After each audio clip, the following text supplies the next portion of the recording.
Masuk. Iya, masuk.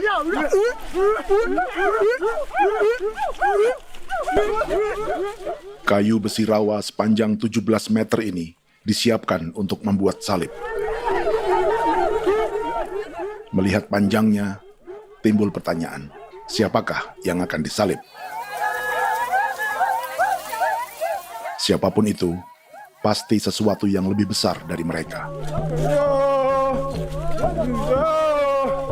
Tapi Frankie Woro, Casimilus Awe, dan warga suku Auyu di Papua Selatan ini tak akan melukai siapapun. Mereka memakai salib ini sebagai tanda perlawanan.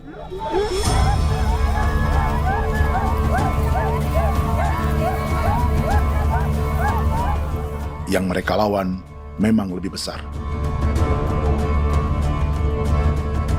yaitu pemerintah Republik Indonesia. Pemerintah sedang mengincar 2,5 juta hektar hutan orang Papua untuk proyek tanaman industri pangan dan energi.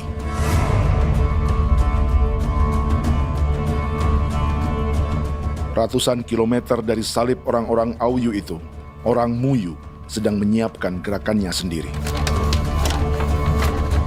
Tapi kali ini dalam bentuk sebuah pesta. Pesta yang disiapkan oleh marga Kimco Jinipju selama 10 tahun.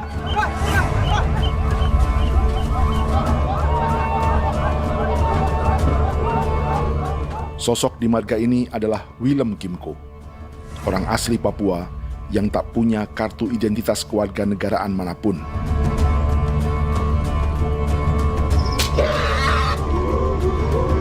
Pesta adat ini sudah cukup langka. Tak hanya di Papua, bahkan di kawasan Pasifik dan peradaban Melanesia. Awalnya bayarnya kalau bukan. Intinya hati kau tegelem bipnuka, dan jitana ya kati kau beri barang dipo. Kau memang ambil kau kuning. Ada gagasan dan gerakan sosial di balik pesta orang-orang Muyu ini. Sama dengan gerakan salib merah yang dimulai orang-orang Auyu. Salib ini akan menjadi yang terbesar dari 1.800 salib merah yang telah ditancapkan berbagai suku di Papua Selatan dalam 10 tahun terakhir. Ribuan salib merah yang dipadukan dengan palang adat adalah tanda larangan yang menyatukan unsur-unsur adat dan agama. Kami percaya bahwa kalau memang kami sudah tidak mampu untuk menyelesaikan persoalan ini, dalam hal ini perusahaan tidak bisa masuk, berarti kami minta bantuan kepada nenek moyang dan Tuhan.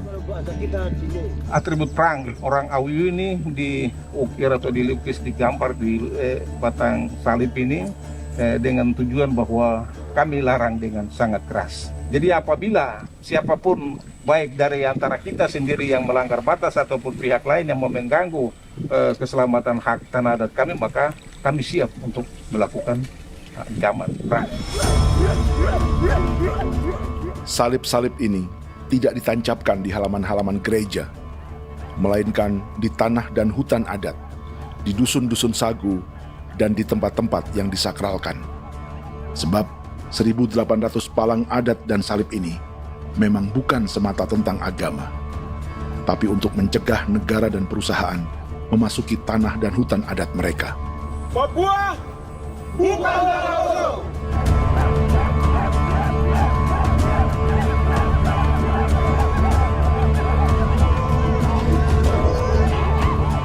Di zaman TikTok ini, kami ingin menceritakan semua ini lewat film yang pendek.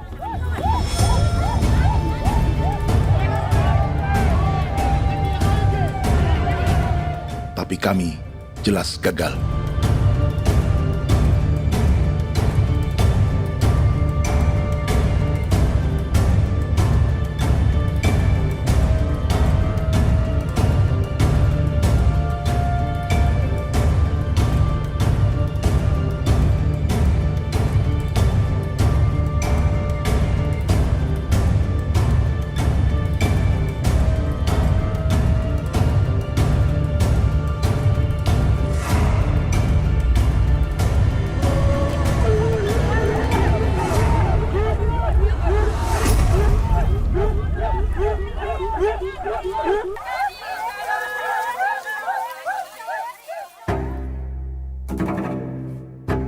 Di planet ini, ada 5 pemilik hutan hujan tropis terluas yang tersisa. Kongo di Afrika, Brazil, Peru, Bolivia, dan Indonesia.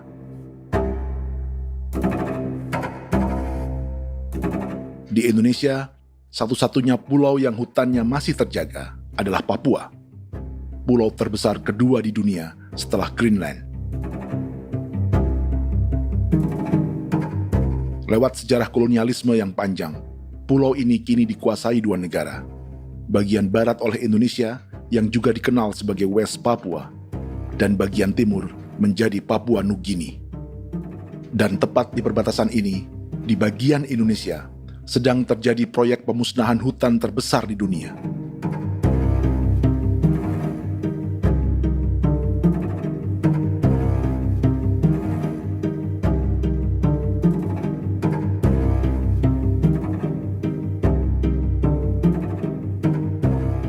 Pemerintah Indonesia sedang membuka lebih dari 2,5 juta hektar hutan untuk sawit, tebu, padi, dan peternakan.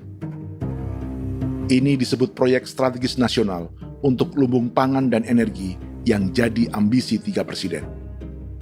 Bagian terbesar direncanakan untuk mencetak sawah seluas 1,3 juta hektar.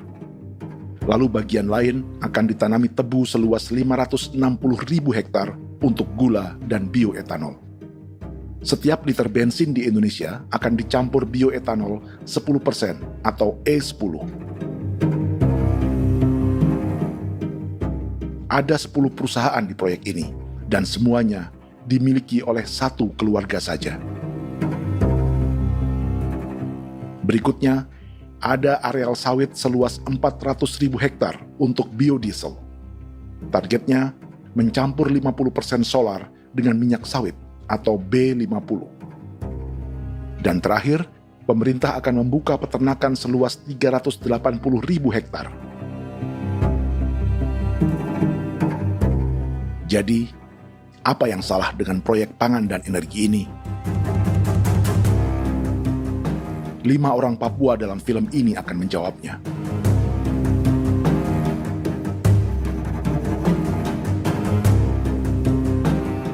Yang pertama adalah Yasinta Moiwen dari suku Marin.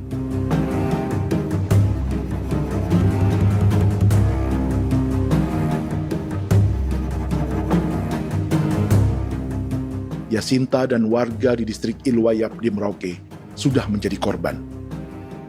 Hutan dan rawa sebagai sumber pangan dan ekonominya telah dihancurkan.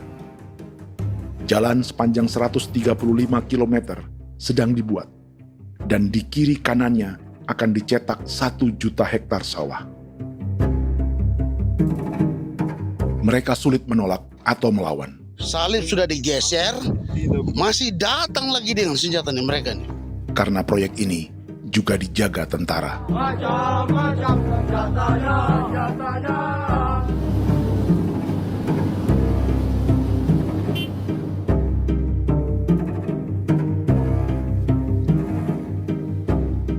Yang kedua adalah Natalis Buer di distrik Tanah Miring, Merauke. Petani milenial ini merasa ditelantarkan. Sebab setelah hutannya diubah menjadi sawah, sebagian sawah-sawah ini tak tergarap. Orang asli Papua seperti Natalis tak punya modal untuk benih, pupuk, perawatan, hingga ongkos panen.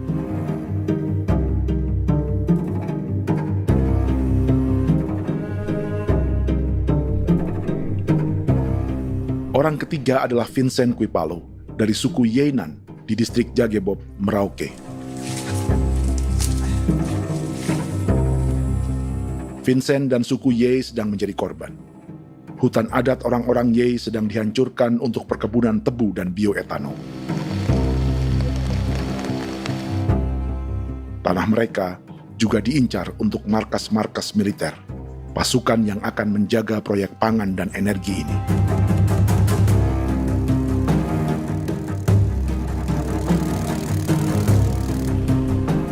Yang keempat adalah Frankie Woro dari suku Auyu di distrik Fofi, Kabupaten Bovendigul. Hutan dan tanah mereka terancam perluasan perkebunan sawit untuk campuran biodiesel atau B50. Orang-orang dari suku Auyu ini adalah calon korban. Merekalah salah satu pelopor gerakan Palang Adat dan Salib Merah. Meski kadang berseberangan dengan gereja yang mereka anggap lebih mendukung pemerintah dan perusahaan.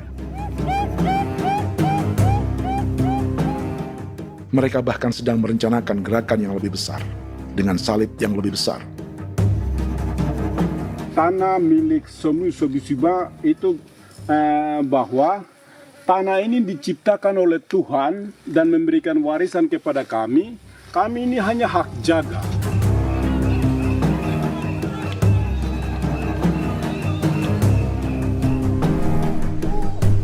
Sosok kelima adalah Willem Kimco dari suku Muyu di Bovendigul. Tokoh adat dari Muyu ini hidup di garis belakang proyek negara, sehingga belum menjadi korban. Tapi mereka sedang bersiap menghadapi segala kemungkinan. Tinggal di belantara dan perbatasan membuat sebagian mereka tak punya status kewarganegaraan. Tapi mereka telah hidup jauh sebelum ada Indonesia atau Papua Nugini.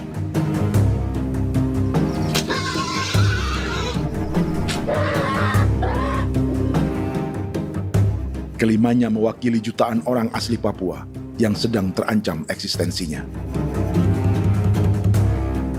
Jika kita merasa kepunahan peradaban Neanderthal di Eropa, Aztec dan Inca di Amerika, atau aborigin di Australia adalah sejarah masa lalu, film ini menceritakan bagaimana pemusnahan sebuah bangsa dan kepunahan sebuah peradaban sedang terjadi di masa hidup kita.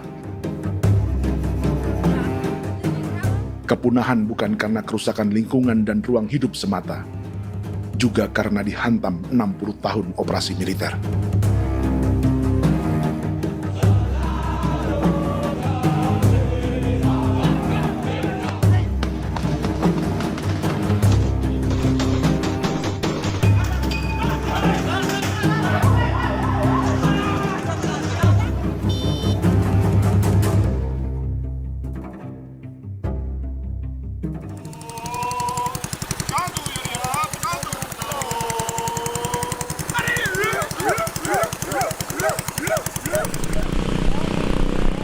Frankie Woro dan orang-orang Auyu sedang berburu. Tapi lokasi perburuan mereka mulai dikuasai perusahaan perkebunan sawit.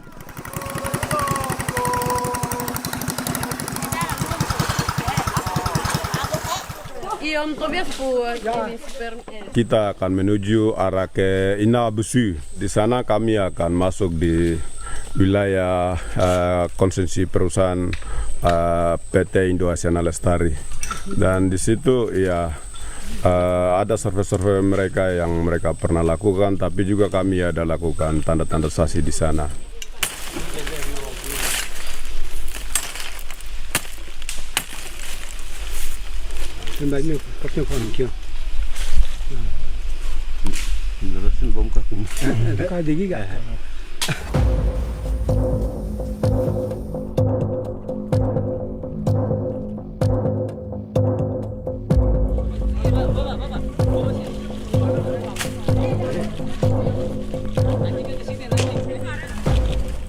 Dapat dengan yang induknya, tapi karena induknya dia lari dan terlambat kerja, akhirnya yang bisa kita dapat dia punya anak ini saja.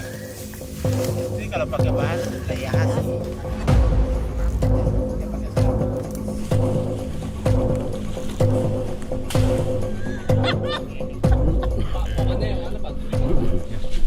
Pohon ini pohon bitanggur, dia punya kayu ini kita biasa gunakan untuk kerja perahu, dan juga kulit depu getanya itu kita pakai untuk kerja ini, panah-panah ini lem, jadikan lem ini, panah-panah. Hutan ini adalah supermarket bagi suku Auyu. Juga lumbung pangan atau bank untuk menyimpan deposito kekayaan alam. Hutan juga tempat yang penuh dengan sejarah suku, situs budaya, dan tempat-tempat sakral. Inilah yang sedang mereka pertahankan dari incaran pemerintah dan perusahaan. Untuk semua alasan ini, mereka menancapkan ribuan salib merah.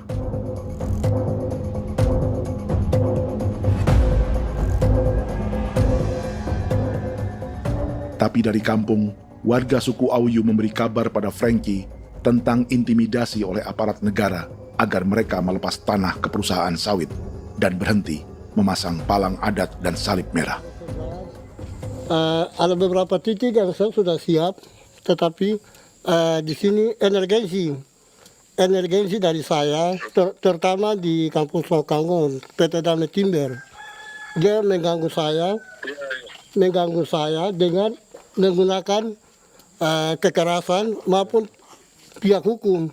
Dan kemarin saya ada pernyataan penolakan secara resmi, tapi masih tetap dengan menggunakan pihak hukum untuk masuk, untuk harus dituntut saya untuk harus diterima perusahaan itu. Kita di situ ada 15 marga, tetapi 15 marga juga tidak setuju. Marga-marga siapa yang terima dan marga-marga mana saja yang menolak. Nanti kita lihat dari pertimbangan itu, dan di situ dan kita undang mereka untuk bicara dengan kami. Sebagai sosok yang aktif dalam gerakan, warga Auyu terus memberi informasi lapangan kepada Frankie yang tak selalu berada di kampungnya. Izin pernyataan yang mereka paksa saya untuk tanda tangan itu, tapi sementara saya tidak tanda tangan. Data semua ada di tangan saya. Ya. Baik, kalau gitu itu lebih bagus karena tanda tangan itu yang berbahaya. Iya. Tanda tangan itu yang lebih berbahaya karena sekarang ini modern dan canggih, dan itu yang mereka biasa pakai untuk tipu muslihat. Mereka biasa pakai itu di tanda tangan itu. Betul. Dari Bambisa juga di Sofia dia masuk untuk memaksakan kami marga untuk harus menerima perusahaan itu. Tapi kemarin kami sudah menolak. Babinsa di sini nama bosku. Itu yang sekarang strategi militer yang sekarang mereka pakai. Jadi yang penting masyarakat itu yang benar-benar mau menolak siap dukung ketua marga siapa yang nanti tampil. Ini adalah peta konsesi sawit untuk biodiesel dalam proyek strategis nasional. Dan di distrik Fofi inilah orang-orang Auyu hidup dari sungai dan hutan. Tapi Frankie di Bovendigul masih lebih beruntung. Setidaknya dibandingkan Yasinta Moyen di Merauke yang sudah kehilangan hutan dan rawanya.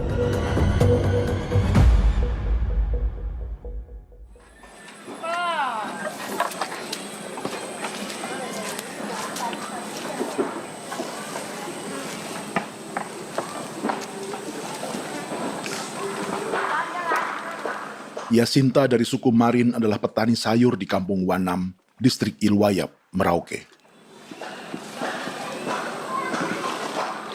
Memanfaatkan lahan yang ada, ia berkebun dan menjual hasilnya ke pasar kampung.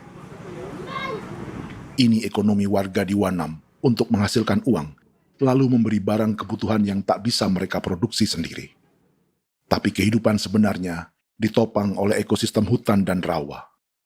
Inilah sumber pangan utama dan peradaban mereka.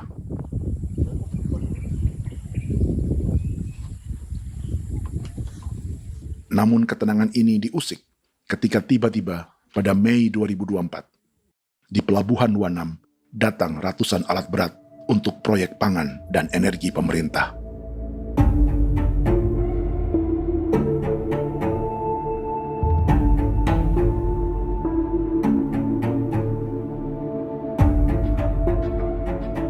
Kami masyarakat setempat kami tidak tahu. Kami kaget pagi-pagi kapal sudah ada di pelabuhan kami.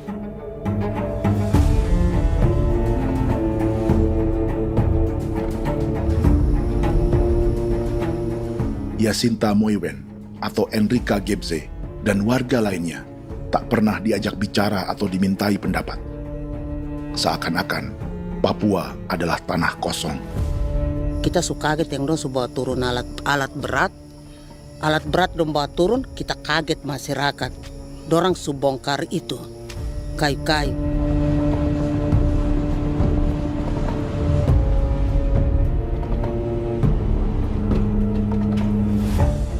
Bersamaan dengan alat-alat berat itu, juga berdatangan tentara Indonesia untuk mengawal proyek pembukaan hutan milik Jacinta.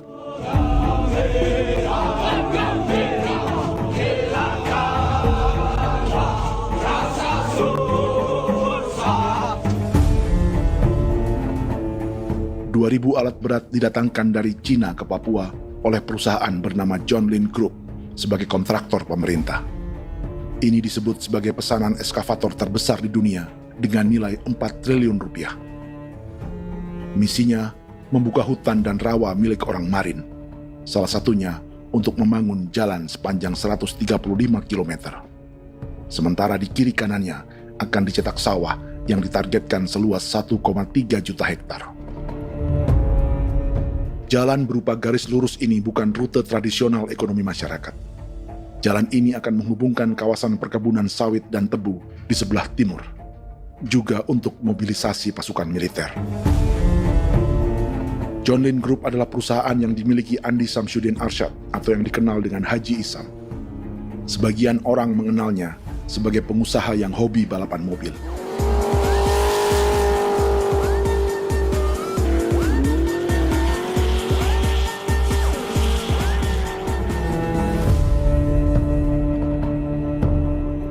Tapi di Kalimantan, ia berbisnis batu bara, perkebunan sawit, pengolahan karet, penerbangan, perkapalan, dan biodiesel. John Lin Group kini juga menjadi pemilik perkebunan tebu dan pabrik gula terbesar di Indonesia. Sayapnya melebar dari Kalimantan hingga ke Bombana, Sulawesi Tenggara. Perkebunan tebu, pabrik gula, dan industri bioetanol inilah yang juga sedang dikembangkan di Papua. Foto ini adalah momen ketika Isam bersama kerabatnya, Menteri Pertanian Amran Sulaiman dan Menteri Pertahanan Syafri Samsudin meluncurkan program biodiesel atau B50 di Kalimantan Selatan. B50 artinya setiap 1 liter solar, 50%-nya akan dicampur minyak sawit. Perusahaannya, PT John Lin Agroraya, menjadi salah satu pemainnya.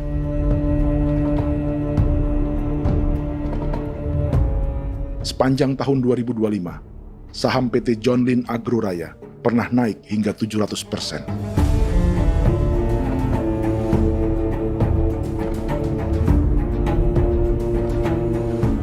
Perusahaan sawitnya yang lain, PT Pradiksi Gunatama, sahamnya bahkan pernah naik 4.000% hanya dalam 1 tahun.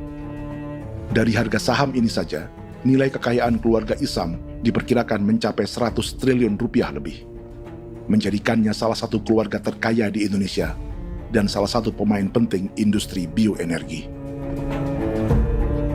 Dan di Papua Selatan inilah sebagian sawit-sawit untuk mendukung program B50 akan ditanam. Inilah tanah orang-orang Wambon, Muyu, Marin, Yei, atau Auyu seperti Frankie Wor.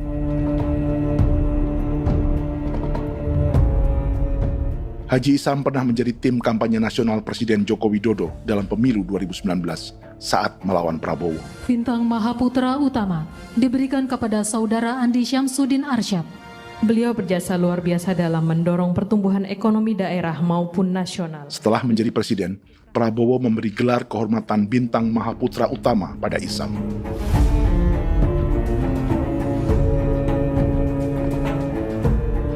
Sejumlah menteri Prabowo, juga kerabat dan orang-orang yang pernah bekerja di perusahaan Isam.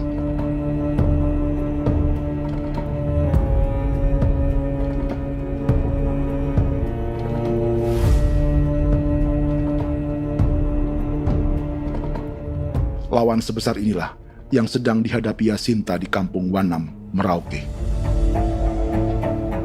Atau petani perempuan lain seperti Enrika Gebze. Jadi alam kita ini sudah rusak. Jadi kita itu biasa jalan dari sini tuh harus pasang jerat di situ, harus cari makan di situ lagi. Itu tempat-tempat itu pasang-pasang jerat, tempat babi, rusa, sekarang sudah tidak ada lagi.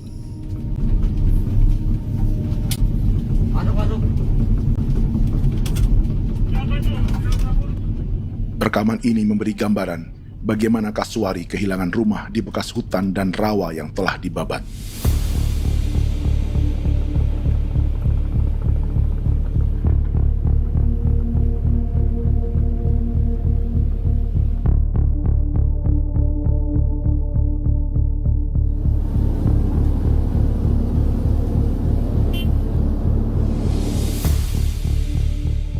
Keterlibatan tentara dalam proyek pangan dan energi di Papua memakai dalih bahwa ancaman terhadap negara kini tak hanya perang secara militer, tapi juga melalui pangan dan energi. Kementerian Pertahanan pun terlibat karena proyek ini dianggap operasi militer selain perang. Jadi tugas kamu adalah menjaga sumber cadangan pangan nasional. Macam-macam senjatanya, Proyek ini menambah panjang alasan mempertahankan kehadiran tentara di Papua dalam 60 tahun terakhir. Saat ini, jumlah tentara Indonesia di Papua mencapai 56.000 personel, atau ada 1 tentara untuk setiap 100 orang Papua. Bandingkan dengan rata-rata nasional, di mana hanya ada 1 tentara untuk 696 penduduk Indonesia. Itu belum termasuk polisi. Artinya, 1 orang Papua dijaga lebih banyak senjata dari rata-rata penduduk Indonesia.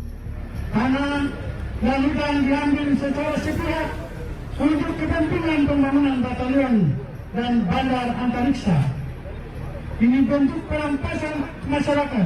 Penolakan kehadiran markas-markas militer terjadi di sejumlah tempat di Papua. Tak hanya karena trauma dan ketakutan, juga karena mengambil tanah-tanah adat.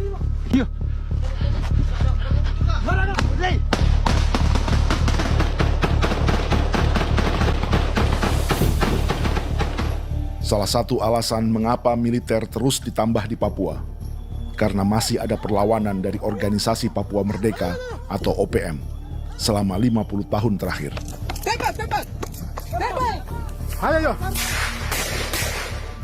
Tapi kekuatan militer OPM diperkirakan hanya 1.430 personel dan 360 pucuk senjata. Selebihnya, mereka menggunakan senjata tradisional.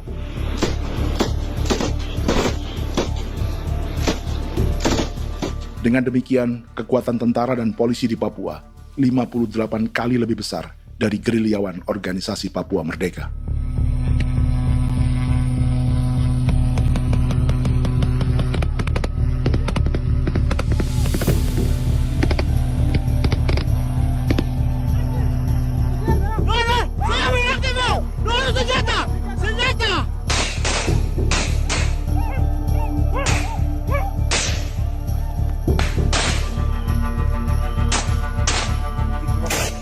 Sebagian tentara berada di garis depan pertempuran, tapi sebagian besar lainnya terlibat operasi non-tempur menjaga proyek pemerintah dan investor swasta. Seperti Batalion Infanteri Teritorial Pembangunan di distrik Jagebob, Merauke ini. Lokasinya bersebelahan dengan konsesi lahan tebu untuk gula dan bioetanol milik PT Murni Nusantara Mandiri. Baik perusahaan maupun markas militer, keduanya mengambil hutan milik suku Ye dari marga Kuipalo. Tapi orang datang tanam ini saja di sini, tanam papan nama ini. Victor Kuipalo menunjukkan apa yang terjadi. Jadi kita juga kaget ini. Nah, kalau ini papan nama ini memang ini papan nama ditanam tapi bukan haknya mereka yang ini. Ini hak kami di sini, hak dusun kami, marga Kuipalo yang punya hak dusun ini. Setelah memasang patok, alat berat mulai bekerja untuk membangun markas militer di tanah orang Ye.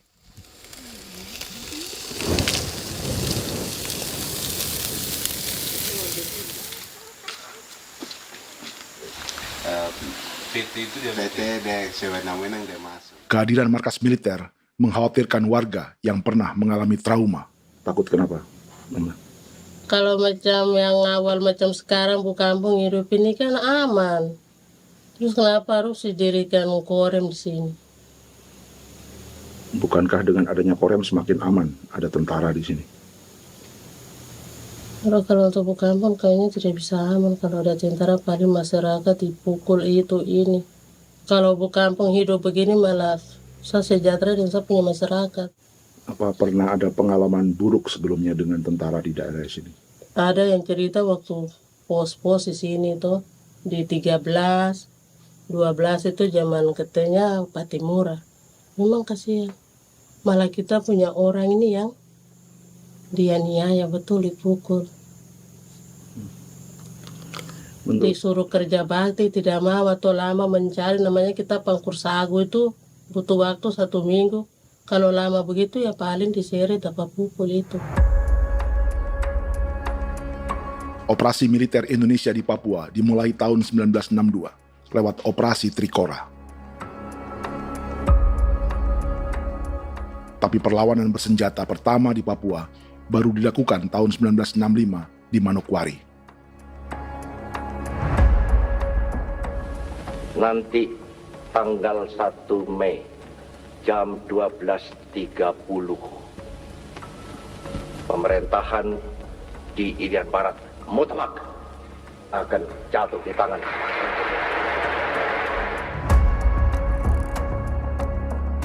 Sejak itu, selama 60 tahun, operasi militer untuk menaklukkan Papua terus dilakukan. Salah satu operasi militer paling berdarah adalah Operasi Wibawa untuk memenangkan Indonesia dalam jajak pendapat tahun 1969. 643 orang tewas di Paniai. Lalu disusul 4.146 korban tewas antara tahun 1977 hingga 1978.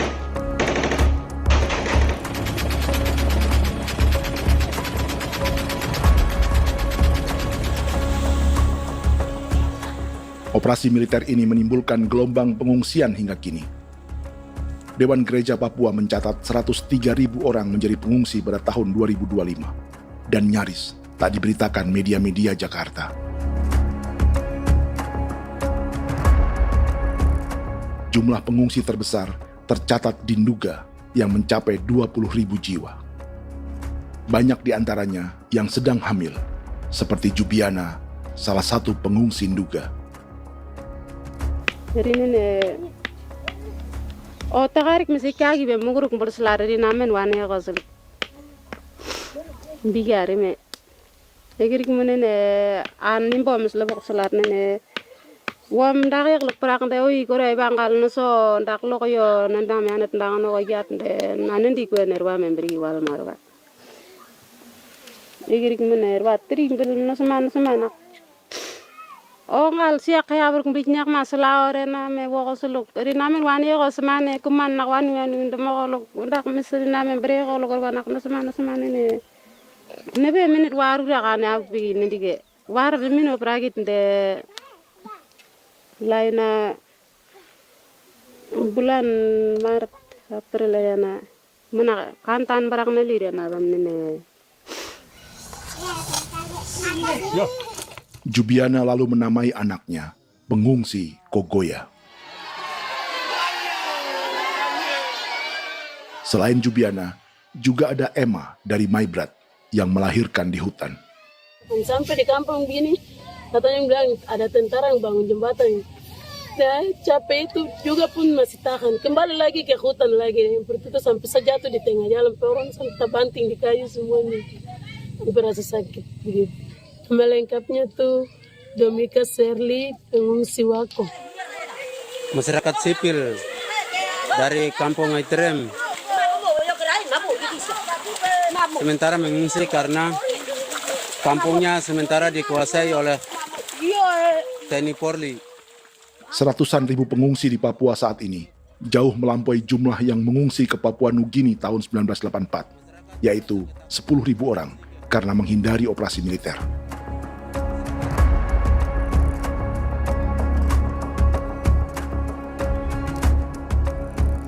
Bersamaan dengan operasi militer, eksploitasi sumber daya alam Papua juga dilakukan sejak masuknya tambang emas dan tembaga Freeport pada tahun 1967.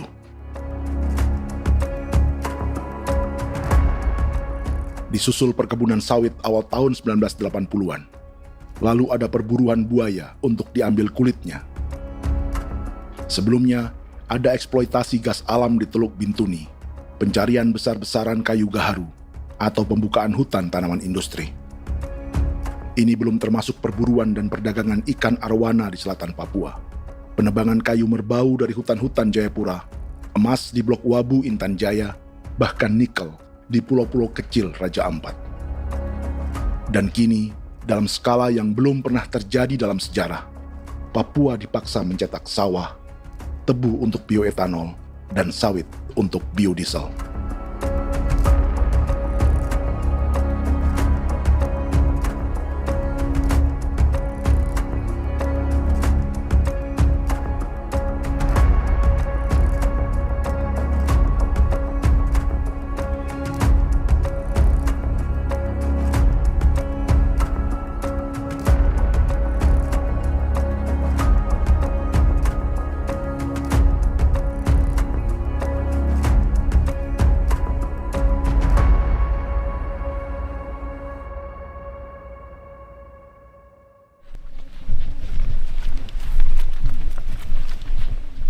Inilah yang sedang menimpa keluarga Vincent dan Victor Quipalo di Merauke. Hutan mereka diambil untuk markas militer dan industri perkebunan, PT Murni Nusantara Mandiri. 1 dari 10 perusahaan yang diberi konsesi untuk menanam tebu dan memproduksi gula serta bioetanol seluas 52.000 hektar.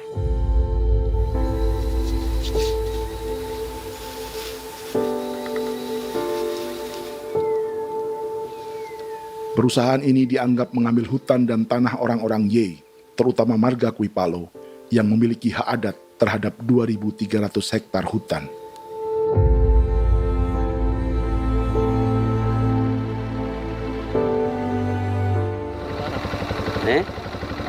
Tentara? Tentara. Oh iya, tentara.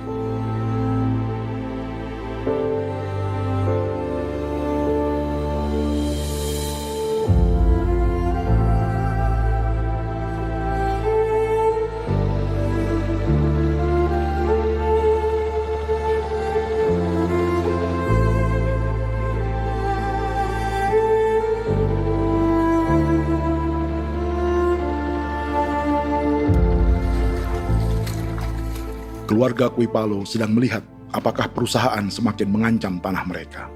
Dan kekhawatiran itu terbukti. Iya, makanya tadi saya bilang ini dari sini saja dekat, ini sudah masuk di dalam ujung lapang ini. Ini hutan, yang ini hutan yang dorong ada bongkar sekarang ini. Ini sudah punya alat tuh dekat ini. Dekat sekali ini.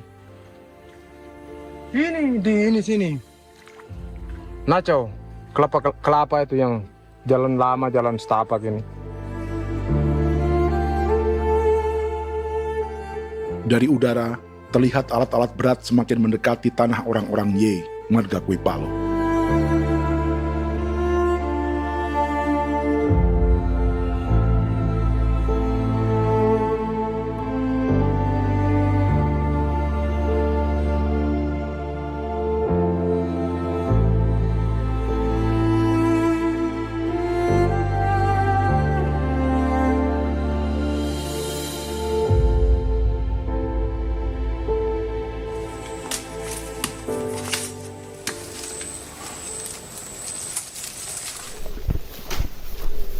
Keesokan harinya, Victor dan kerabatnya memberi tanda cat merah di pohon-pohon yang berada di batas tanah mereka.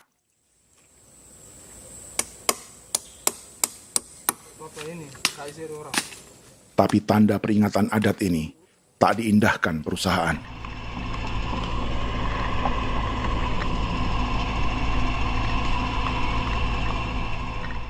Dua bulan kemudian, perusahaan tetap memasuki tanah marga Quipalo. Sama-sama. Kami manusia, kau lihat. Sakit hati sekali saya kasih tahu adik. Ini sama baik kalau pikiran berubah lagi hari ini. Kami juga punya tangan, hanya beda rambut. Mister itu juga. Woi, buka. Tidak.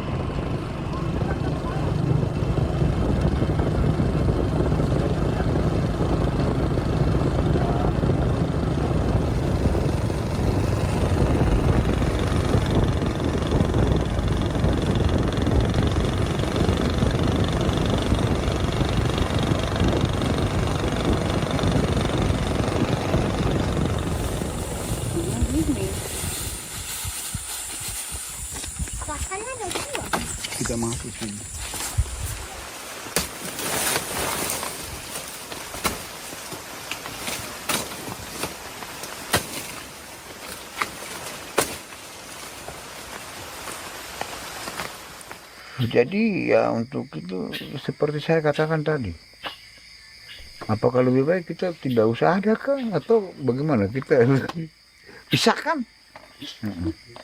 pisahkan dari negara ini kah? Jangankan tuh, saya kemarin bicara sama Daniel, datang sama saya dengan persoalan Kodam ini. Saya bilang, Pak Daniel, kalau lebih baik saya ngungsi ke Papua Nugini. Dia bilang, aduh Bapak jangan begitu. Ya memang, kalau tidak bisa menghargai kami, lebih baik pilihan yang itu yang saya memilih. Lebih baik saya pindah dari sini. Saya mengungsi ke Papua Nugini, di negara tetangga. Masih di long. Apa?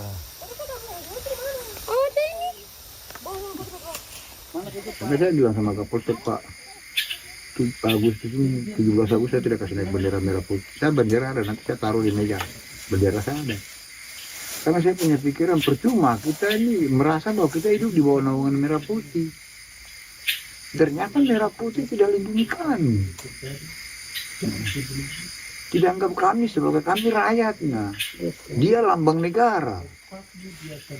Dan kami menghargai lambang negara itu.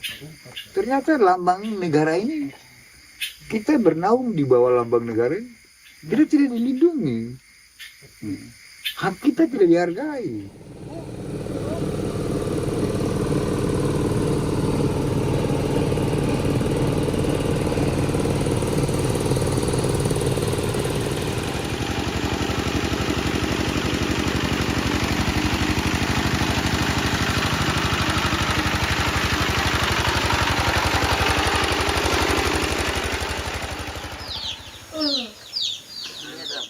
Marga Kuipalo dari suku Ye terus mendapat teror dan intimidasi agar melepas tanah mereka yang hanya dihargai Rp300.000 per hektar.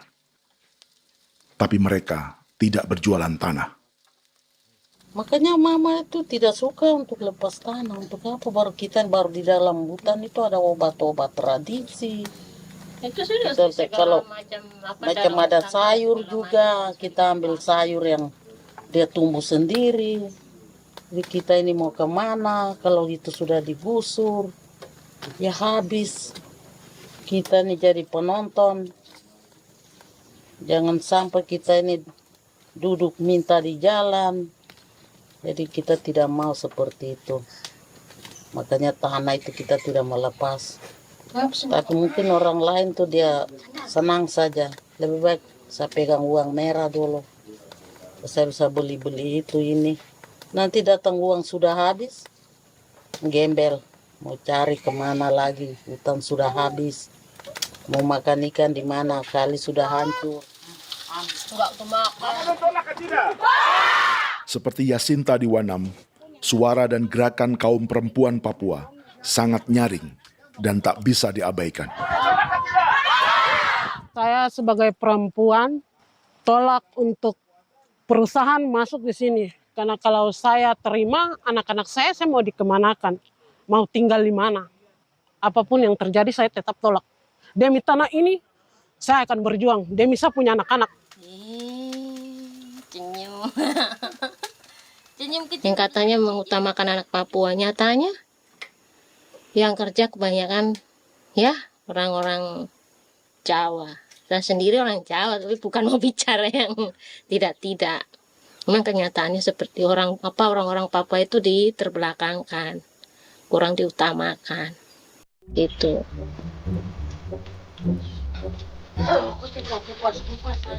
Proyek food estate seperti mencetak sawah, bukannya tak diikuti warga Papua.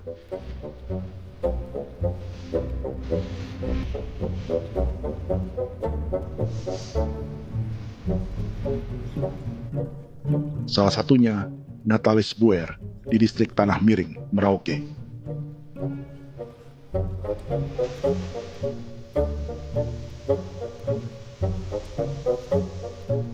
Setelah menghabisi hutan, pemerintah Indonesia mencetak sawah untuk tanaman padi karena beras mulai menjadi makanan pokok menggantikan sagu.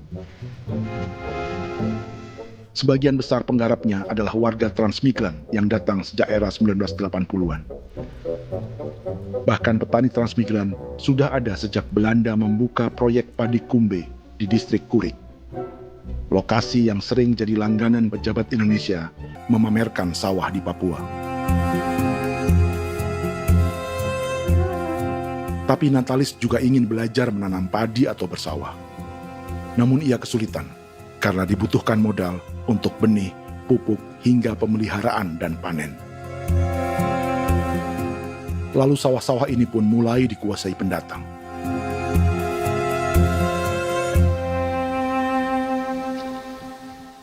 Tapi sejauh ini di kampung kami ini yang saya lihat memang ada kelompok kami punya di sini yang sudah tergabung dalam Gapoktan, kemudian masuk dalam optimalisasi lahan. Tapi baru saya anak asli yang punya lahan di sini. Mereka tidak punya.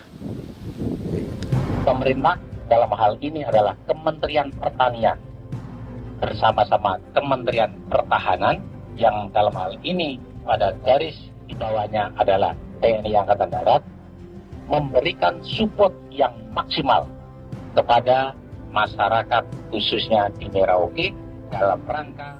Saya kemarin habis 9 juta. 9 juta ya? Iya, 9 juta karena dia sudah tidak dipakai toh. Ya. Dia sudah... Perempuan Papua seperti Filomena juga mau bertani. Pemerintah memberi bantuan Rp900.000 per hektar lewat program optimalisasi lahan atau OPLAH. Tapi dibanding biaya produksi dan harga jual gabah, Filomena mengaku berkali-kali rugi dan kini memutuskan tak lagi menggarap sawahnya. Terus kita harus cari uang untuk kondek. Betul. Karung kita beli. Karung beri sendiri lagi. Tenda kita beli. Ini dari yang offline ini don tidak siapkan. Tidak ada. Tidak ada ya, jadi mama don sendiri. Itu yang saya bilang, 900.000. Itu modal untuk kerja sawah ini. Mulai dari kerja sampai nanti panen. Panen. Wih, ngeri sekali. Iya, lucu toh? Tidak dapat itu. Betul, Mam. Dong maksud begini. Kalau disuruh tanam ubi berhektar-hektar, mari datang. Kita tahu cara rawatnya bagaimana, iya. Tanamnya bagaimana, tanam model bagaimana supaya hasilnya model begitu. Kita tahu. Kalau yang ini kan kita baru belajar. Sebagian hutan milik warga Senayu di Merauke sudah dibuka untuk sawah dan kebun tebu oleh PT Global Papua Abadi. Proyek pertanian ini dikerjakan oleh Kodim Merauke. Mereka melepas sebagian tanah karena ingin belajar bertani. Saya punya nenek moyang tidak ajar saya tanam padi. Tapi saya mau berubah. Generasi saya yang berikut ini besok lusa tidak bisa makan pisang, sagu. Ada apa? Namun program optimalisasi lahan yang dijanjikan dengan berbagai bantuan tak dirasakan Filomena. Obat rumput beli, obat padi beli, jonder kita bayar, bahkan bibit masih kurang, cari bibit lagi beli. Jadi saya memang kalau program pemerintah saya sama sekali saya tidak suka. Baku tipu saya.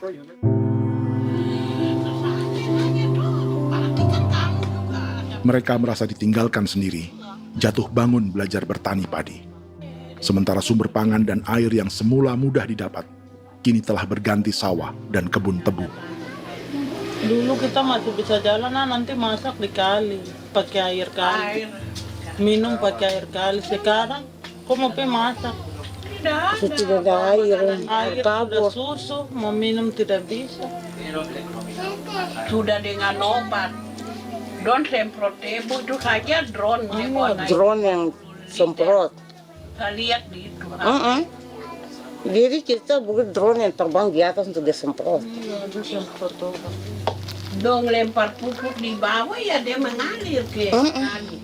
Mengalir ke kali, ke rawa-rawa.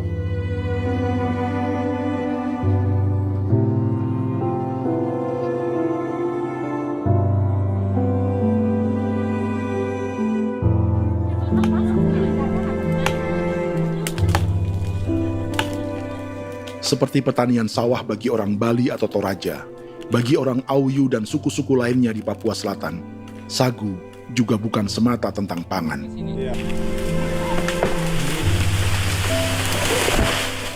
Bagi orang Auyu dan Marin, sagu adalah kerabat, sosok orang tua, sosok nenek moyang yang harus dijaga dan dilindungi. Lagi bikin apa mama ini mama? Pakai tokok itu sagu.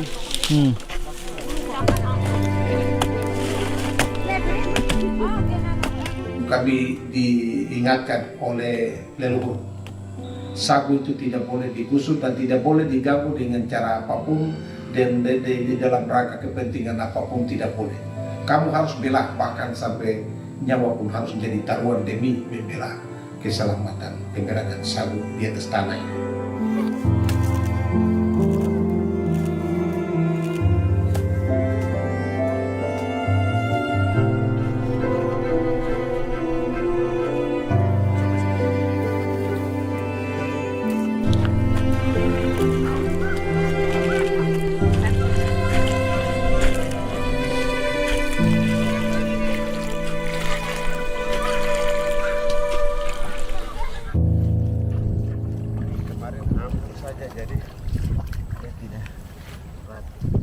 Menurut Natalis, pemerintah di Jakarta mendefinisikan lumbung pangan semata urusan beras dan mencetak sawah. Sebenarnya orang Papua itu bukan tidak bisa bertani. Kami tanam ubi itu bagian dari pertanian. Nah, pertanian yang dimaksud oleh pemerintah itu harusnya selalu itu kalau bisa pemerintah harus spesifikkan pertanian apa yang dimaksud, pertanian tanam padi atau pertanian tanam ubi, petasan dan lain-lain. Ini yang harus dispesifikkan dulu. Begitu, sehingga tidak menjustifikasi kami orang asli Marin bahwa kami tidak bisa bertani. Bukan.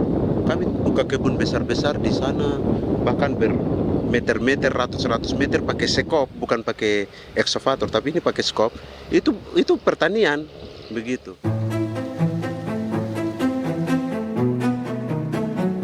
Bagi Natalis, alih-alih memaksimalkan sawah-sawah yang sudah ada untuk petani Papua, pemerintah selalu membuka hutan baru, seperti dikerjakan perusahaan John Lynn Group dan melibatkan tentara.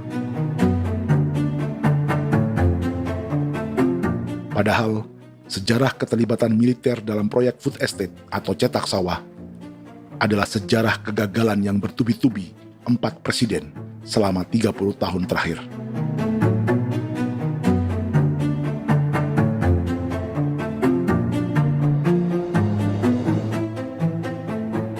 Papua bukan yang pertama menjadi proyek lumbung pangan yang melibatkan tentara. Kalimantan telah menjadi korban 30 tahun sebelumnya.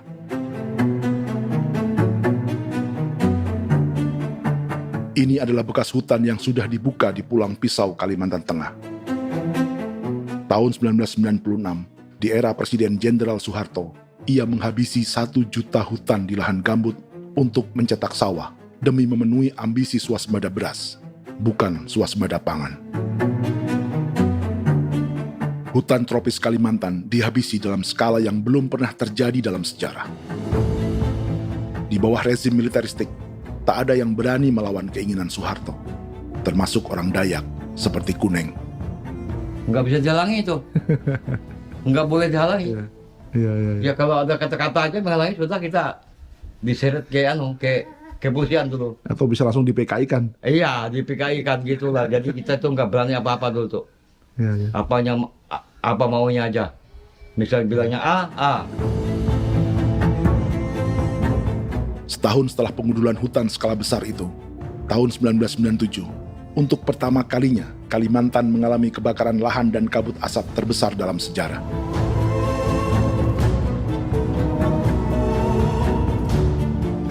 Sebagai ilustrasi, ini kondisi kabut asap tahun 2015.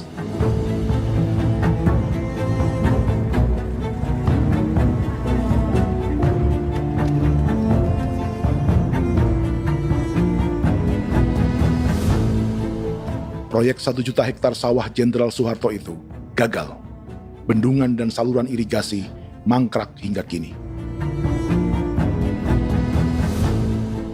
Mei 1998, rezim Soeharto tumbang, 2 tahun setelah ia menumbangkan jutaan hektar pohon di Kalimantan. Setiap tahun, lokasi ini menyumbang kebakaran dan kabut asap yang merugikan jutaan orang. Sawah yang berhasil di Kalimantan justru bukan sawah yang dibangun Jenderal Soeharto, melainkan yang dirintis para transmigran sejak era 1980-an. Sawah-sawah inilah yang ikut digarap oleh militer di era Presiden Joko Widodo.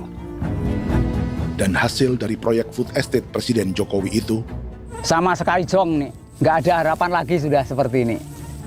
Tapi Jokowi terus memperluas area food estate hingga 16.000 hektar. Presiden Jokowi juga menyerahkan urusan lumbung pangan ini kepada Prabowo yang saat itu menjadi Menteri Pertahanan.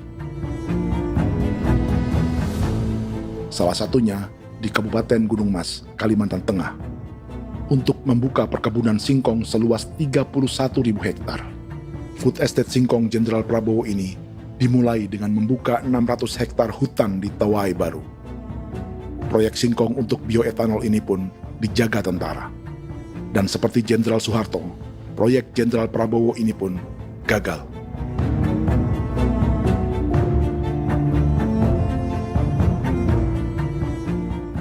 Dengan reputasi ini, Joko Widodo dan Prabowo justru sedang membuka 2,5 juta hektar di Papua.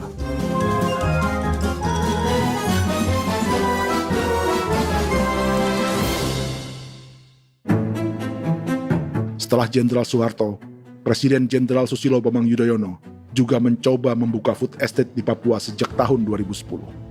Namanya Merauke Integrated Food and Energy Estate atau MIFE. Proyek ini juga gagal. Lalu di lokasi yang sama, Jokowi berusaha meneruskan dengan proyek mencetak sawah 1,2 juta hektar yang juga gagal. Sekarang yang paling siap adalah 1,2 hektar. Yang 1,2 juta hektar. Dan kini, Prabowo yang pernah gagal dengan 600 hektar singkong di Kalimantan justru akan mengulangi di Papua dengan skala 2,5 juta hektar. Di daerah Papua pun harus ditanam kelapa sawit supaya bisa menghasilkan juga BBM dari kelapa sawit. Dalam setiap proyek pangan dan energi di Papua, yang lebih menonjol bukan tanaman pangannya, melainkan untuk energi atau bahan bakarnya.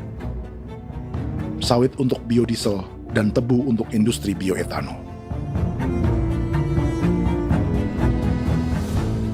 Ada 10 perusahaan yang diberi konsesi hingga 0,5 juta hektar untuk tebu. Dan 10 perusahaan itu dimiliki oleh satu keluarga saja.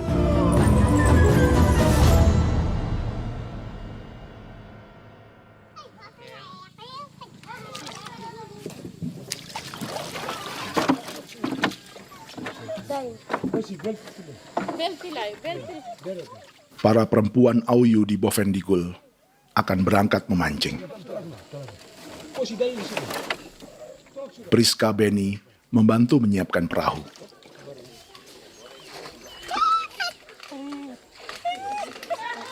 Mereka akan mengumpulkan bahan pangan di hutan untuk persiapan acara penancapan salib merah berikutnya.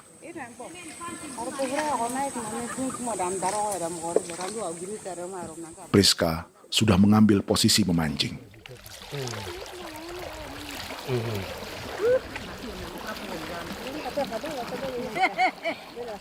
1.800 salib merah telah dipasang di wilayah adat berbagai suku di Papua Selatan untuk menghalau perusahaan sawit dan tebu.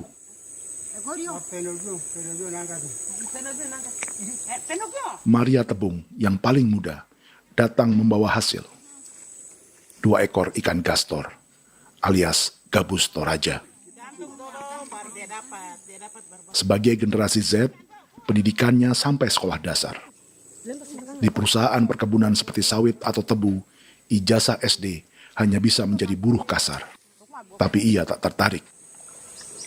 Karena kita hidup itu dari alam, kita pancing, juga di darat, bawa anjing, terus bikin pagar sagu, dapat babi, bawa baru kita makan.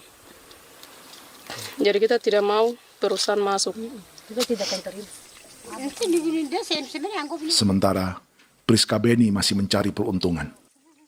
Tapi baginya, menjadi nelayan di Sungai Fofi masih lebih baik daripada bekerja 9 tahun di perkebunan sawit. Sudah pengalaman, jadi kita tidak mau lagi. Sudah berapa lama ketika kerja itu? Selama di sana. 9 tahun di sana. 9 tahun? Saya baru pulang dari perusahaan. Selama 9 tahun kerja di sawit, bisa punya rumah kah? Atau Tidak. motor kah? Tidak. Johnson kah? Tidak. Cuma makan saja. Pendapatan juga kan tidak lebih. Habis dimakan.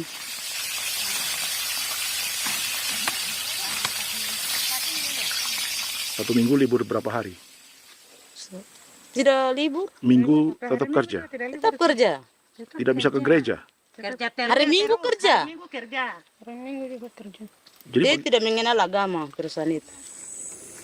Di grup perusahaan sawit Korindo, Priska digaji 2 juta rupiah per bulan dan tinggal di mes karyawan. Tapi gaji itu dipotong bahan makanan atau BAMA rata-rata 1 juta rupiah setiap bulan. Korindo adalah grup perusahaan yang salah satu usahanya adalah hutan tanaman industri dan sawit di Bovendigul dan Merauke. Di Papua, mereka memakai bendera PT Tunas Sarwa Ema. Perusahaan ini pernah memberi bantuan pada Keuskupan Agung Merauke. Keuskupan Merauke belakangan mengeluarkan pernyataan mendukung proyek strategis nasional di Papua. Umat Katolik yang memprotes sikap gereja tersebut ditangkap polisi. Jadi selama 9 tahun tidak bisa nabung? Tidak. Makan saja. Makan saja. Makan saja. Menabung bagaimana? Keperluan banyak. Tidak sampai. Habis di anak-anak uang sekolah. Uang 1 juta itu mana sampai. Mau nabung juga tidak cukup. Sudah pengalaman, jadi kalau di sini perusahaan mau masuk tidak.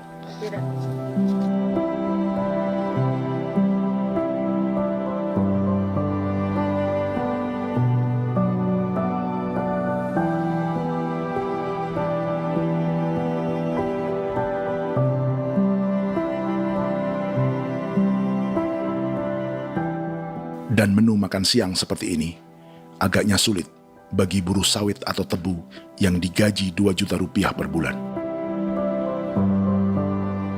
Generasi Z seperti Maria Tebung atau generasi milenial seperti Priska Beni punya matematika ekonominya sendiri. Sawit untuk biodiesel atau tebu untuk bioetanol tak akan ada bedanya bagi mereka.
Perkebunan tebu 1,5 juta hektar di Merauke adalah ide 3 presiden untuk menggenjot penggunaan bioenergi sebagai campuran bahan bakar fosil.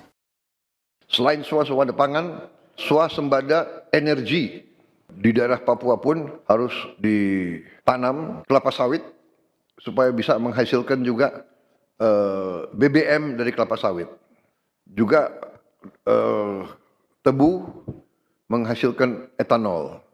Singkong, kasava juga untuk menghasilkan etanol. Bioetanol adalah bahan bakar nabati atau tumbuhan yang dapat dicampur dengan bensin. Sama dengan program biodiesel yang mencampur solar dengan minyak sawit. Pertamina saat ini sudah menjual BBM bioetanol dengan campuran 5% yang dipasarkan dengan merek Pertamax Green 95. Tapi pemerintah ingin menaikkan kadarnya menjadi 10% atau E10.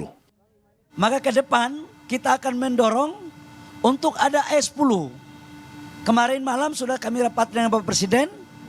Bapak Presiden sudah menyetujui untuk direncanakan mandatori 10% etanol.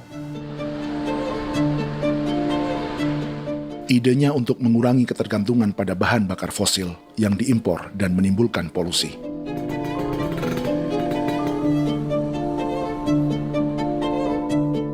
Tapi bioetanol bukannya tak mengorbankan lingkungan, hutan, rawa, dan manusia. Karena program E10 membutuhkan 7,3 miliar liter bioetanol, maka lahan yang dibuka untuk menanam tebu bisa mencapai 1,3 juta hektar.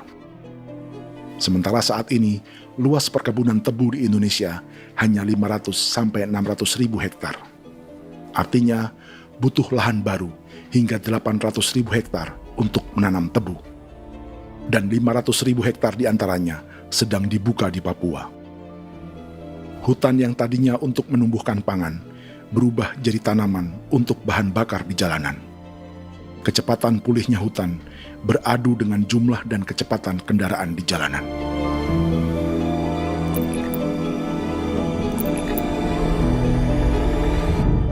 Dahaga terhadap energi tak pernah bisa dipuaskan. Setelah minyak sawit untuk biodiesel, dunia kini merambah singkong, jagung, dan tebu untuk bioetanol. Benua Amerika, Eropa, sebagian Afrika, hingga separuh Asia kini mulai memakai bioetanol sebagai campuran bahan bakar.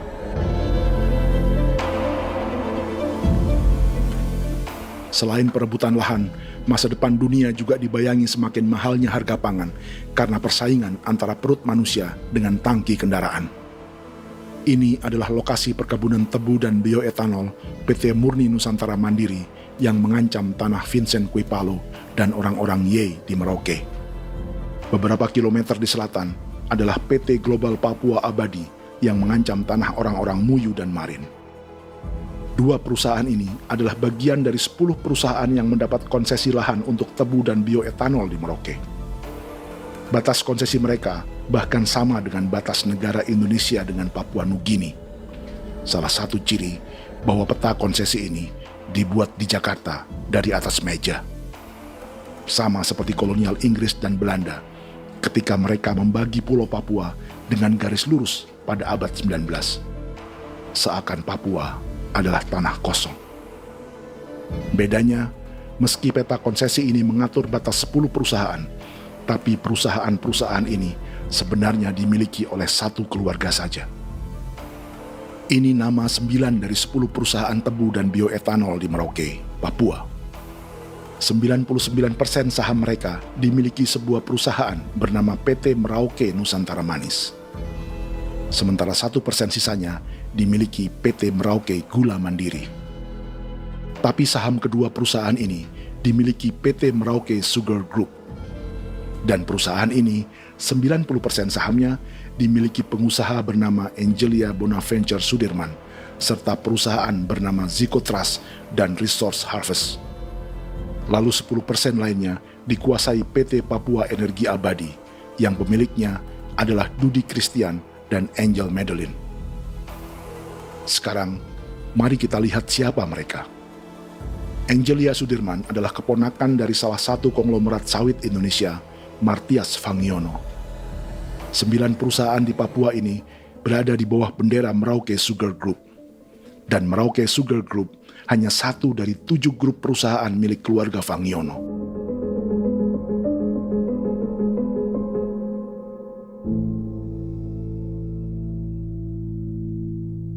Ini Martias Fangiono. Seperti Haji Isam, Martias selama ini dikenal sebagai pengusaha sawit yang kini merambah bisnis tebu dan bioetanol. Ini momen saat penanaman perdana tebu di Merauke bersama Presiden Joko Widodo Juli 2024. Di sini juga ada anak Martias Fangiono, yaitu Wirastuti Fangiono. Wirastuti adalah salah satu yang menonjol dari keluarga Fangiono. Tahun 2025, Forbes mencatatnya sebagai konglomerat termuda dengan kekayaan 23 triliun rupiah yang mengendalikan 2 grup usaha, FAP Agri dan Surya Dumai Industri. Keduanya adalah perusahaan sawit dan biodiesel. Anak dan bapak ini adalah investor utama bagi Jokowi dan Prabowo untuk proyek tebu dan bioetanol di Papua. Sementara yang ini adalah mertua Sitorus, pemilik raksasa agribisnis dunia, Wilmar International, yang juga memegang konsesi sawit di Papua lewat berbagai perusahaan. Tapi mertua kini memakai bendera baru, yaitu KPN Corporation atau Karunia Prima Nastari. KPN inilah yang memiliki kelindan bisnis dengan keluarga Fangiono untuk proyek tebu Merauke. Apalagi grup Wilmar yang didirikannya juga pemain gula utama di Australia.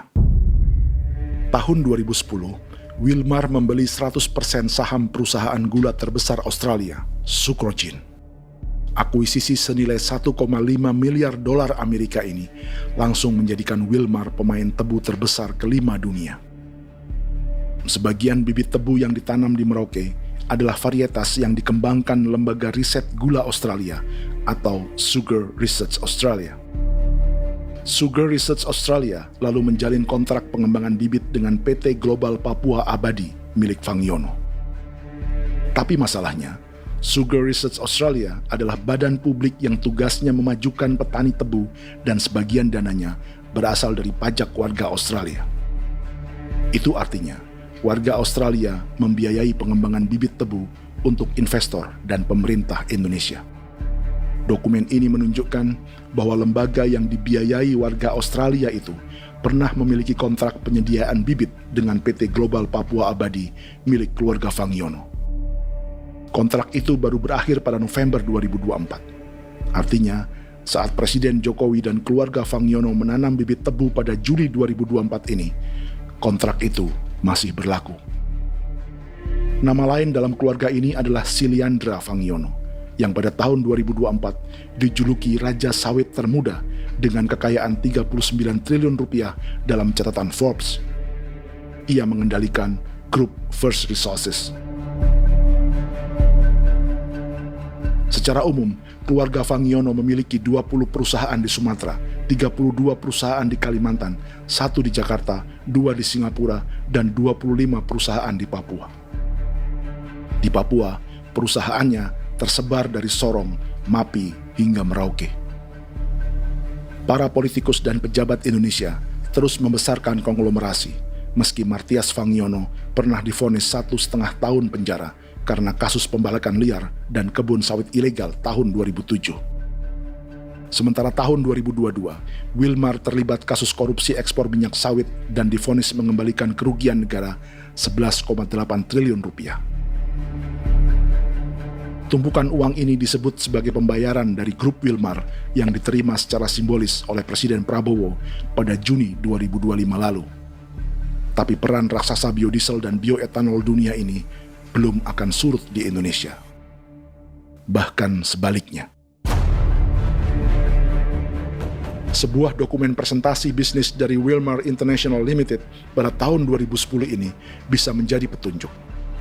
Presentasi ini bagian dari proses pembelian 100% saham raksasa tebu Australia, Sucrogen. Dalam presentasi ini, Wilmar mengaku ditawari konsesi lahan 200.000 hektar di Papua, atau dulu disebut Irian Jaya, untuk menanam tebu. Dengan penerbangan hanya 2,5 jam dari kantor Sucrogen di kota Townsville ke Merauke, Wilmar akan mengawinkan bisnis gula dan bioetanolnya menjadi pemain dunia. Dan lokasi yang diincar oleh Wilmar adalah distrik Ilwayap di Merauke, kampung halaman Yasinta Moiwen. Dan persis disinilah, 14 tahun kemudian, ribuan eskavator John Lynn Group milik Haji Isam mulai membuka hutan sebagai kontraktor pemerintah. Presentasi dan gagasan ini dibuat oleh Wilmar pada Juli tahun 2010. Sebulan kemudian, Agustus 2010, pemerintah Presiden Susilo Bambang Yudhoyono meluncurkan proyek Lumbung Pangan dan Energi Merauke atau Merauke Integrated Food and Energy Estate. Targetnya membuka lahan 1 juta hektar dalam 5 klaster yang masing-masing 200.000 hektar. Angka yang sama dengan presentasi Wilmar. 5 tahun kemudian, 2015, giliran Presiden Joko Widodo yang mau melanjutkan proyek pangan dan energi 1,2 juta hektar. Menjelang pensiun sebagai presiden, Jokowi kembali menggencarkan proyek ini dan melibatkan Prabowo sebagai Menteri Pertahanan. Jokowi lalu mendukung Prabowo sebagai presiden berpasangan dengan anaknya, Gibran Rakabuming Raka sebagai wakil presiden.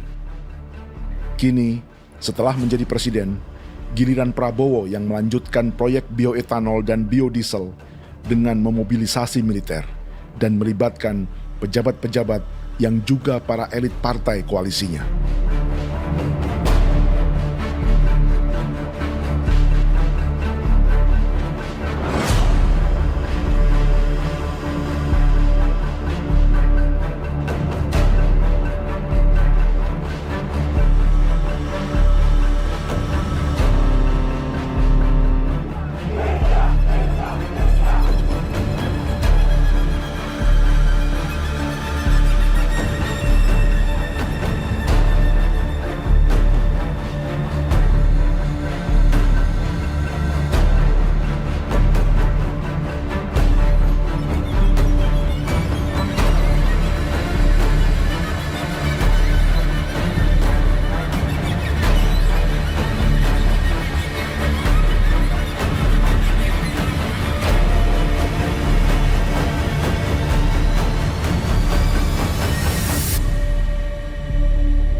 Tahun lalu, hutan-hutan di Pulau Jawa dalam waktu singkat berubah menjadi perkebunan tebu di bawah rezim kolonial Belanda. Orang Jawa menjadi buruh dan petaninya dipaksa menanam tebu. Dari kolonialisme dan politik tanam paksa itu, Belanda memperkaya negara dan para investornya. Tak puas membuka hutan untuk perkebunan di Jawa dan Sumatera, kolonial Belanda menanam tebu hingga di Suriname dan mengerahkan ribuan orang Jawa sebagai buruh pada tahun 1890. Inggris yang sudah menguasai negara seluas India dan Papua Nugini pun masih menanam tebu jauh di tengah Samudra Pasifik, di tanah orang-orang Fiji. Lalu memindahkan puluhan ribu orang India menjadi buruh di sana. 200 tahun sebelumnya, ratusan ribu orang Afrika bahkan diperbudak untuk bekerja di perkebunan-perkebunan tebu Spanyol dari selatan Eropa hingga Karibia, Kuba, atau Jamaika. Jika dulu tebu menjadi gula atau emas putih, kini cerita kolonialisme tebu berlanjut di Papua untuk bahan bakar nabati atau bioetanol. Dan seperti semua cerita tentang kolonialisme, akan ada yang berpesta dan ada yang membayar. Dalam setiap cerita pesta kolonialisme, baik di Jawa, Karibia, atau di Papua, selalu melibatkan para elit lokal, dari pejabat, perwira, hingga agamawan. Tapi dalam setiap kolonialisme, juga selalu ada cerita tentang mereka yang mempertahankan diri dan melawan.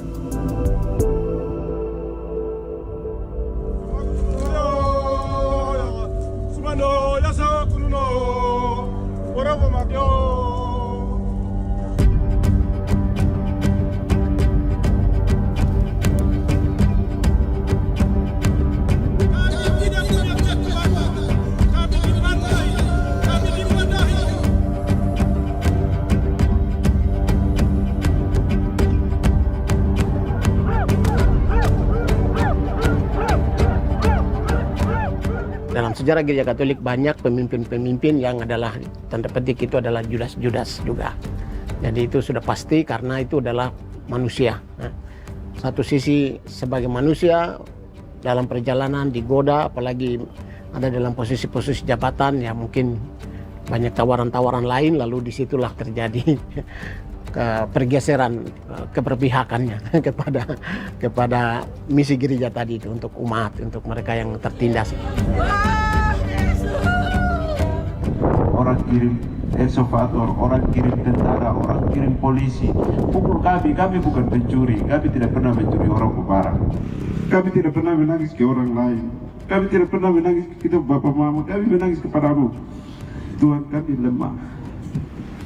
Ibu tidak tahu. Dia kata begini cuci orang lain datang ke bangsa kami, ke wilayah kami untuk kasih habis kami.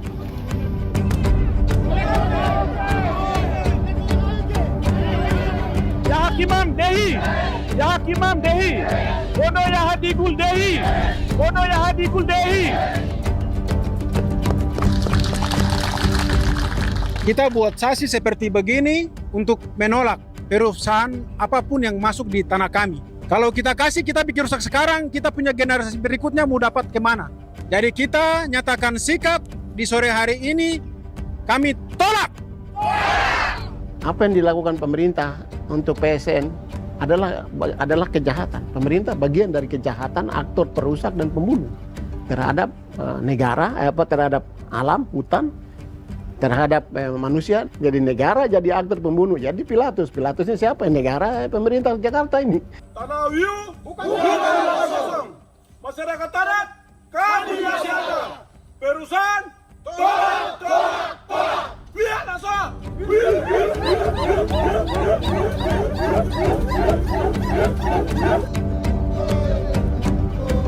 Jika tanah adat dan hutan adat hilang, kami mau hidup di mana? Maka di sini saya mau bilang, negara jangan tipu-tipu kami lagi.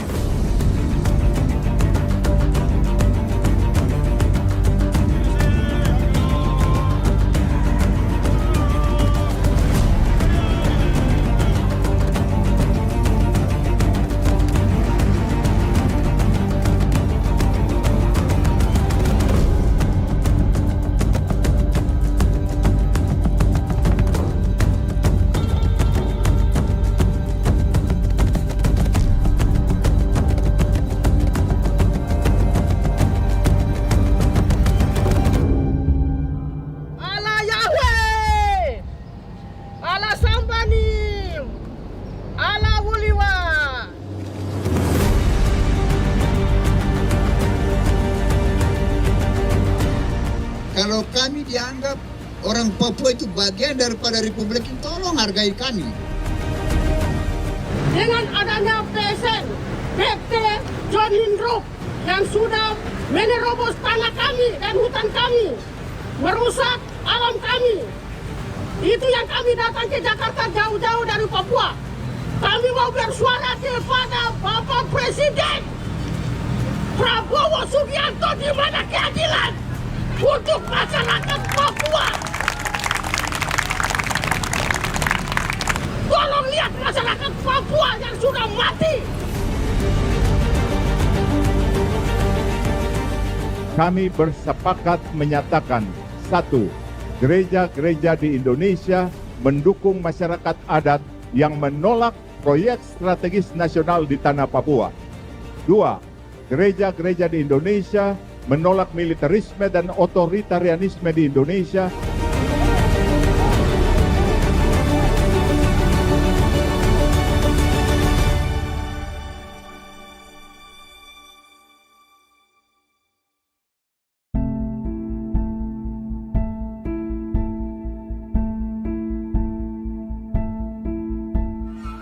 Kita sering merasa banyak hal buruk sudah jadi cerita sejarah. Dan kita sekarang hidup lebih baik, lebih beradab, atau mustahil melakukan kejahatan seperti di masa lalu. Kita tidak lagi menghukum mati orang dengan memenggal kepalanya. Kita menembaknya atau menyuntik racun agar tertidur dan mati. Tapi ada hal-hal yang tak berubah. Salah satu pembantaian yang kuat di ingatan kita adalah kejahatan Nazi atau genosida di Rwanda. Padahal pembantaian juga sedang terjadi di masa kita, seperti di Gaza, Palestina. Penghancuran sebuah peradaban seperti Indian di Amerika atau aborigin di Australia juga kita anggap masa lalu. Sekarang kita merasa lebih baik dan lebih toleran.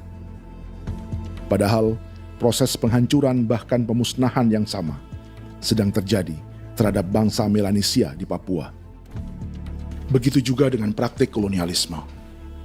Kita merasa penjajahan seperti dilakukan Portugis, Inggris, atau Belanda sudah menjadi sejarah. Dan Indonesia tidak mungkin menjajah. Padahal itulah yang sedang terjadi dan dirasakan di Papua.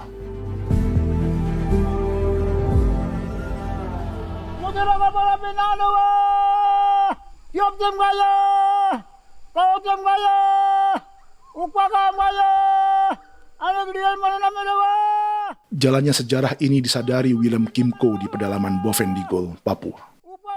Hidup terpencil dan tak tersentuh urusan negara bukan berarti selalu aman.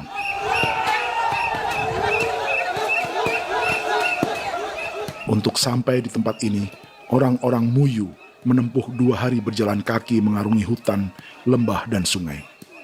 Termasuk mereka yang datang dari perbatasan Papua Nugini. Mereka berkumpul untuk memenuhi undangan pesta adat yang disebut Awon Atatbon atau Pesta Babi. Yang mengundang adalah marga Kimco Jinipjo. Yang dituakan di marga ini adalah Willem Kimco. Ia tak punya kartu tanda penduduk dan kewarganegaraan manapun, baik Indonesia atau Papua Nugini. Tahun 1984, 10.000 orang Papua, terutama suku Muyu, mengungsi ke Papua Nugini untuk menghindari operasi militer Indonesia, termasuk Willem Kimco.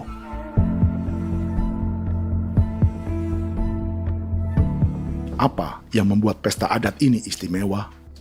Apa bedanya dengan acara serupa yang dihadiri pejabat, tokoh agama, LSM, atau yang direkam oleh kru televisi dan konten kreator?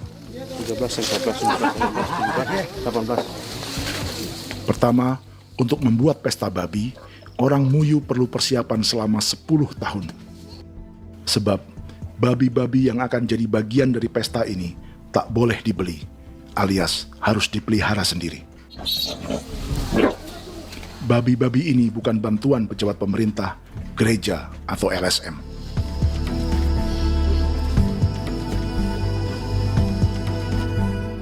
Yang kedua, babi-babi ini tidak dipelihara di kandang. Jadi punya nama babi ini kah? Harimau. Harimau? Harimau. Dia kulit dengan ini bulu di harimau, macam harimau begitu yang kasih nama harimau. Setelah diberi nama, mereka dilepas liarkan di hutan sejak kecil. 10 tahun kemudian, jika tiba saatnya pesta, para pemburu akan mencari mereka di dalam 479 hektar hutan milik marga Kimco. Suku atau marga lain tak akan mencurinya di hutan, karena mereka sudah punya babi dan wilayah masing-masing. Itu artinya, mereka harus tetap menjaga dan mempertahankan hutannya, agar babi-babi bisa hidup. Demikian juga dengan lahan pangan mereka, yang menumbuhkan sagu, keladi, atau aneka sayuran.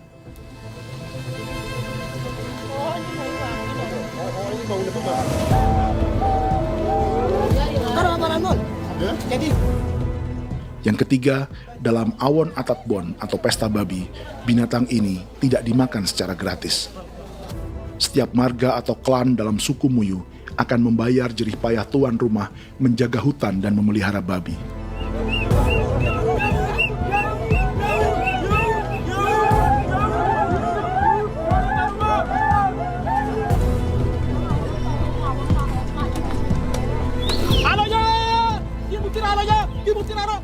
Ini seperti arisan untuk menjaga budaya dan lingkungan.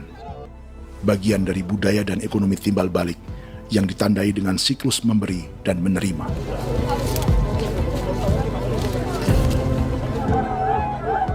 Ini juga cara orang Muyu membangun dan memperluas aliansi. Awon bet begul bet, ulan yau kando bet, asat bet anani, asat bet jenis liga anani, ado amten anani, menini tene jaga, kepo kemo kau di mana? Kepo kemo mayat nih. Kep tetek mau yang gue kep kan bet wini ke iftore wen. Nih wen nih tanah ya kadek nih. Oke. Kepo nanti ku tahu kamu kepo ke pasar itu orang nih. Kon kene man gini wan jo. Koko kati bolon jalbeng. Koko kuning bolon jal. Jika Willem Kimco dan marganya bisa menjaga hutan dan wilayahnya, marga lain ikut diuntungkan sebagai sebuah ekosistem. Demikian juga sebaliknya. Alasan keempat, mengapa pesta babi ini memiliki tempat khusus dalam peradaban orang Muyu, karena Willem Kimco khawatir peradaban mereka akan punah, menyusul ancaman terhadap ekosistem dan hutan. Setiap marga atau klan harus mengkonsolidasi diri dan membangun aliansi.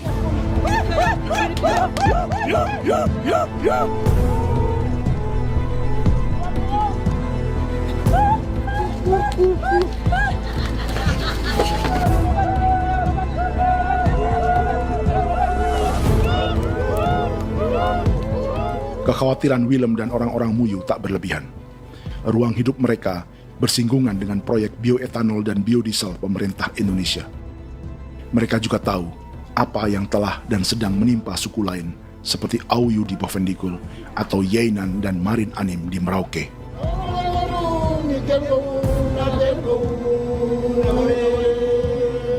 Jika suku-suku lain menggunakan palang adat dan salib merah sebagai gerakan perlawanan, orang-orang Muyu memakai pesta babi untuk mempersiapkan diri dan konsolidasi. Sebab, berbeda dengan saat mengungsi tahun 1984, kali ini yang datang ke tanah orang-orang Muyu tak hanya tentara, juga alat-alat berat bersama para pebisnis pangan dan energi. Mau ke Madu, mau datang.